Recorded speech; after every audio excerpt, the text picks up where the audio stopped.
Eu acho que nesse canal vocês vão mais ouvir minha voz do que ver o meu rosto. Eu acho que eu vou hesitar, vou gaguejar. Bem, vai haver muitos problemas na hora de eu me expressar, de eu expressar o meu pensamento. Porque é bem mais fácil de as contradições aflorarem quando você pensa em voz alta. Porque você pensando em voz alta não tem muito como você arranjar um tapete para esconder a sujeira, para esconder os ruídos do pensamento. O pensamento em voz alta, ele se insere no mundo, que é um mundo cercado de ruído, de dissonância. O pensamento em voz alta, ele está sujeito à distração.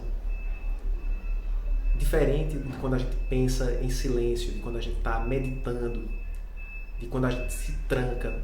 Eu lembro de um livro que eu li de um teórico chamado Teixeira Coelho, em que ele falava sobre, usava uma imagem do fidalgo renascentista, que se tranca no quarto e tenta se isolar do mundo, se isolar de toda a interferência externa para construir o pensamento. Na verdade, é uma tentativa de asepsia do pensamento, né? Como é que eu vou dizer? Aquilo que Pasteur fazia, né? Uma pasteurização do pensamento. Você libertar o pensamento de toda interferência, de todo ruído. Pois bem, o objetivo aqui nesse canal não é libertar o pensamento do ruído, mas é entender como o pensamento se constrói no ruído, se constrói sem estar hermeticamente fechado em si mesmo. Acho que também é mais ou menos isso, né? O que é que eu posso dizer mais? Comecei a pensar em fazer esse projeto porque por conta da minha história, da minha trajetória. Uma parte da minha trajetória aconteceu na academia, né? Eu desde sempre fui muito interessado pelas questões teóricas, pelas questões filosóficas, sem ser filósofo. Como jornalista, no curso de jornalismo eu já me interessava por isso. E daí eu comecei uma trajetória acadêmica, fiz mestrado, fiz doutorado. Mas aí me chamou a atenção, eu comecei a refletir sobre isso. Acho que quando você chega aos 40 anos, né? Aí você olha para a sua trajetória e começa também a pensar sobre ela, né? Então eu comecei a pensar e a analisar que mesmo com o doutorado, eu ainda encontro muitas pessoas que questionam quando eu vou me posicionar, quando eu vou argumentar, quando eu vou falar sobre um determinado assunto, perguntando com que autoridade eu falo sobre isso. E essa coisa sempre me incomodou, porque eu aprendi, já no curso de jornalismo, eu sempre levei esse conhecimento comigo, de que o argumento de autoridade é o mais fraco dos argumentos, na verdade, né? Se a gente pensar na herança que a gente tem filosófica, de Descartes, da filosofia do iluminismo, foi uma luta para a gente se livrar da opressão da autoridade sobre o nosso pensamento, sobre a construção dos nossos raciocínios. É um passado que conduz a gente para muitos erros que nós vivenciamos hoje.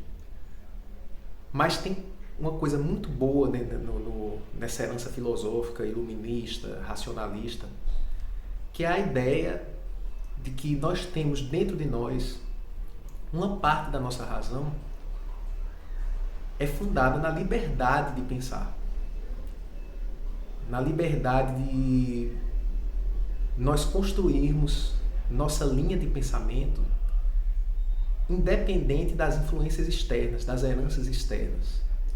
E isso vale também para a questão da autoridade. Quando a gente fala, fulano tem autoridade para falar sobre um assunto, na verdade a gente está querendo que aquele pensamento faça parte de uma trajetória pré-definida. É como se fosse assim, nós podemos falar sobre algo se nós formos autorizados por pensamentos anteriores.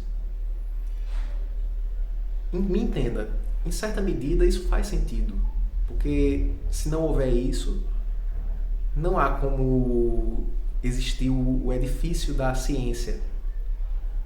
As ideias seriam totalmente frouxas e totalmente aleatórias e a gente cairia no caos e seria terrível.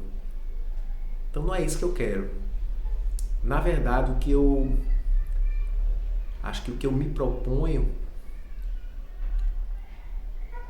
é que a gente também possa exercitar o nosso pensamento livre da questão do argumento de autoridade, livre dessa pressão da autoridade. Isso significa expor o nosso pensamento à crítica. Agora eu me lembrei do pressuposto dos teóricos da escola de Frankfurt, como Adorno, Horkheimer. Quando você se propõe a construir o seu pensamento, tendo como foco a emancipação do ser humano, então a gente erra na tentativa de perseguir esse ideal, de alcançar esse ideal. A gente comete muitos erros. Mas os erros que a gente comete não invalidam o ideal.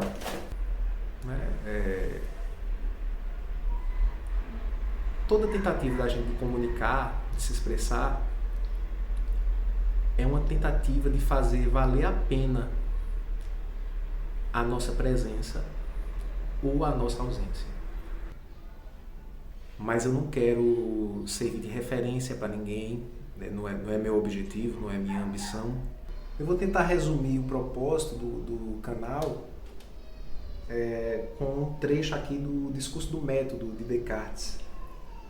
Ele vai dizer assim: portanto, meu propósito não é ensinar aqui um método que cada qual deve seguir para bem conduzir sua razão, mas somente mostrar de que modo me esforcei por conduzir a minha. Eu não quero demonstrar erudição nenhuma.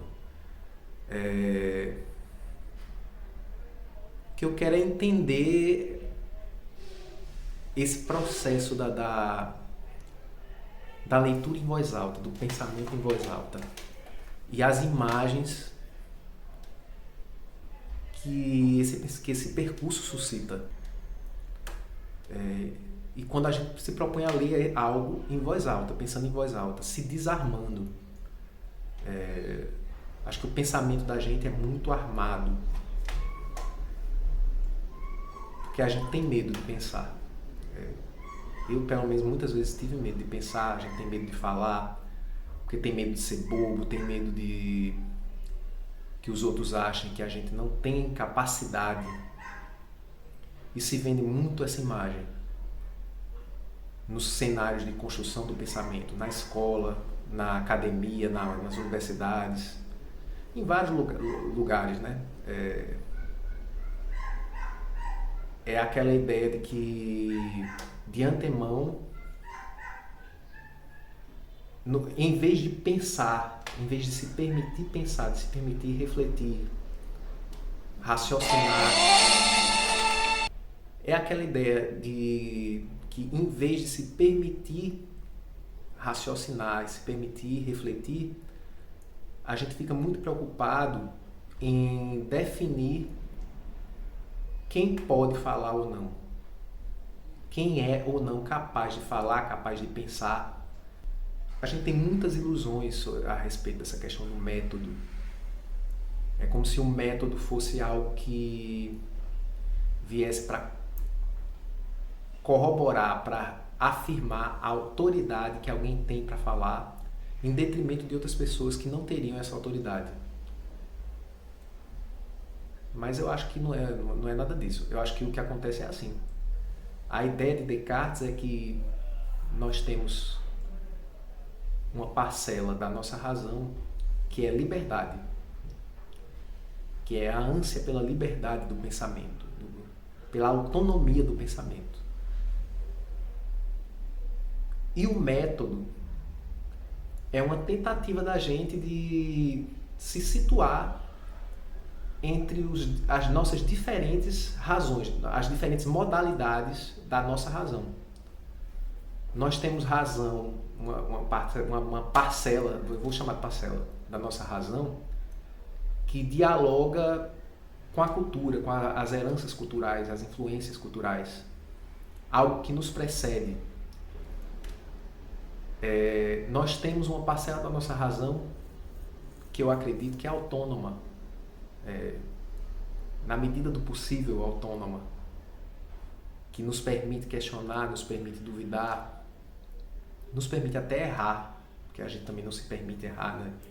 É como se a gente tivesse sempre que dizer o que é certo, dizer o que é perfeito, dizer como se o nosso pensamento de saída tivesse que ser pronto e acabado. Uma contradição, não é? O próprio diamante, pedras preciosas, precisam ser lapidados. Então, por que é que o nosso pensamento tem de saída de ser lapidado? A gente quer renegar o nosso pensamento em estado bruto. Mas o que é mais importante é a gente pensar que o pensamento é precioso.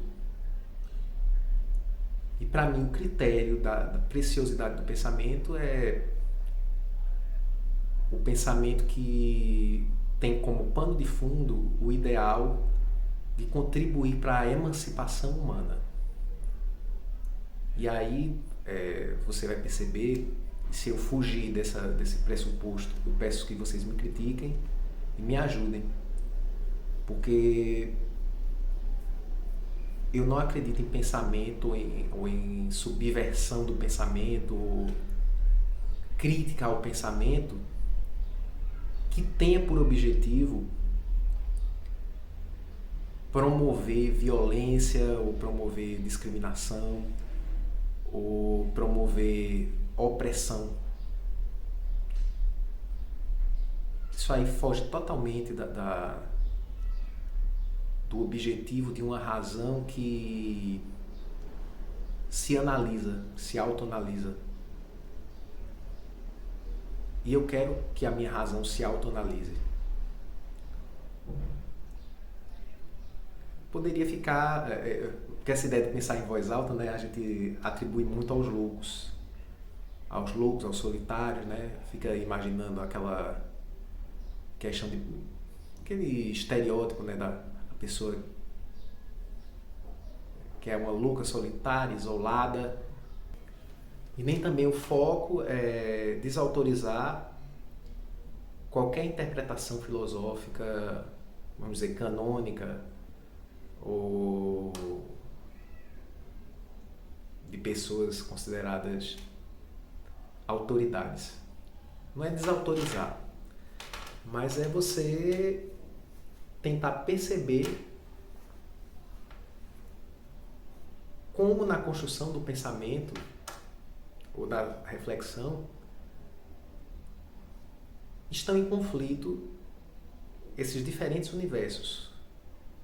O universo do pensamento autorizado e o universo do pensamento desautorizado. Seria isso. É como mais ou menos você perceber que mesmo que existem os evangelhos canônicos, né? Vamos falar da Bíblia, existem os evangelhos canônicos e existem os evangelhos apócrifos. E você perceber que nos evangelhos apócrifos, mesmo que eles não sejam autorizados, não tenham o aval da autoridade eclesiástica, mas ali existe uma reflexão. E que a gente tem algo a tirar daquilo. Algo não, muito, na verdade. Que, aliás, muita luz das novas interpretações teológicas sobre a própria Bíblia provém dessa literatura apócrifa. Pois é, então talvez seja isso. Apesar de sermos letrados do que a gente estuda, a gente continua sendo analfabeto em muitos aspectos. Somos eruditos analfabetos. Muita coisa a gente... O pressuposto é de que a gente não sabe nada, né? Acho que Sócrates falava sobre isso. Era uma ironia, né? Porque a gente sabe, para saber que não sabe nada, a gente sabe. Mas aí eu acho que a graça é essa, né? A gente perceber a grande ironia que é um movimento de construção do pensamento. E aí ver o que é que acontece. Acho que seria mais ou menos isso. Me falta fama, me falta a autoridade, porque eu não sou filósofo, mas gosto de filosofia.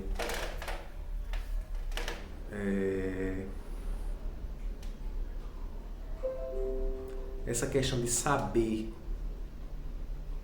de me saber capaz. Não, eu sei que sou capaz de conversar, de perguntar, de contestar, de contradizer. Mas em todas essas capacidades moram muitas falhas, moram muitas dúvidas, moram medos.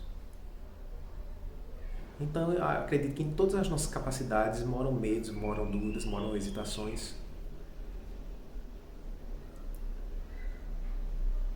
Então é assim, eu parto do pressuposto que eu amo me comunicar. Eu amo a filosofia. Então eu quero fazer amor aqui. Acho que esse é o objetivo maior. Vamos ver no que vai dar. E quem estiver disposto a fazer esse tipo de amor comigo, sinta-se à vontade. Forte abraço.